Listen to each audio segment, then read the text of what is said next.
Memo to the Democrats and the fake news media. But I repeat myself. I hope you guys had a lot of fun for those 10 days when you were able to incessantly refer to Donald Trump as a convicted felon.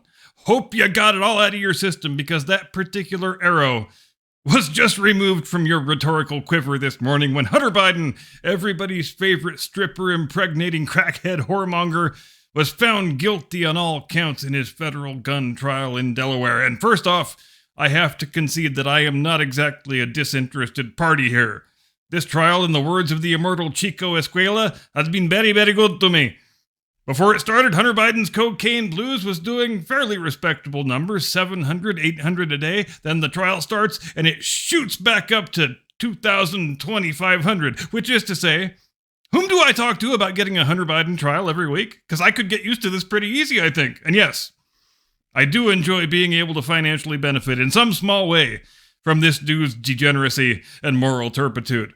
I do, after all, live in a state where a Big Mac and a gallon of gas costs $15, so I will take all the help I can get from the Biden family. In fact, I feel like they probably owe it to me. So God bless America. God bless YouTube.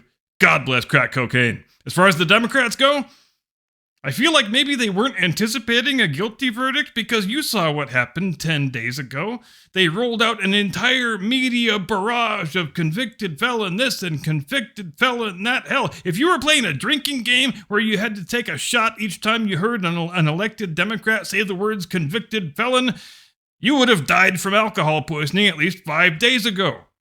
But would they have rolled out an entire election year media blitz that was built around the words convicted felon if they knew the president's scumbag son was going to earn that very same appellation just a mere week and a half later, and thus undercut their own ability to use that phrase as a political cudgel with which to beat Donald Trump over the head and upper torso?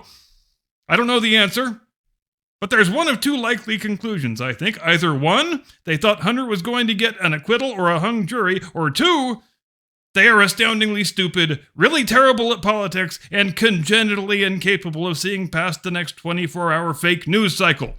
So up until today, Joe Biden's re-elect strategy consisted of Trump is a convicted felon, January 6th, Bad Orange Hitler wants to take away your abortions. And now that the first card is no longer in the deck, they will need to pivot to something else. You'll also notice that Joe Biden's re-election message has nothing to do with any sort of claim that Joe Biden is good at being president, which says a hell of a lot. When you are an incumbent president and you're trying to make the election into a referendum on your opponent, it's because you're a really shitty president. And when you try to make the election a referendum on your opponent, that's sort of a tacit admission that you know you're a really shitty president. But I got a newsflash for Biden and the escapees from the mental asylum who are apparently running his campaign. Dude, you're the incumbent president. The election is nothing else but a referendum on your job performance over the last 4 years. Maybe in a Delaware Senate election where you only need 100,000 votes to win, you can get away with making the election into a referendum on the other guy. But you can't do that when you are the guy sitting in the goddamn Oval Office. And especially not when you have taken a blowtorch to the national economy, imported tens of millions of illegal aliens, and tried your very best to blunder us into a nuclear war.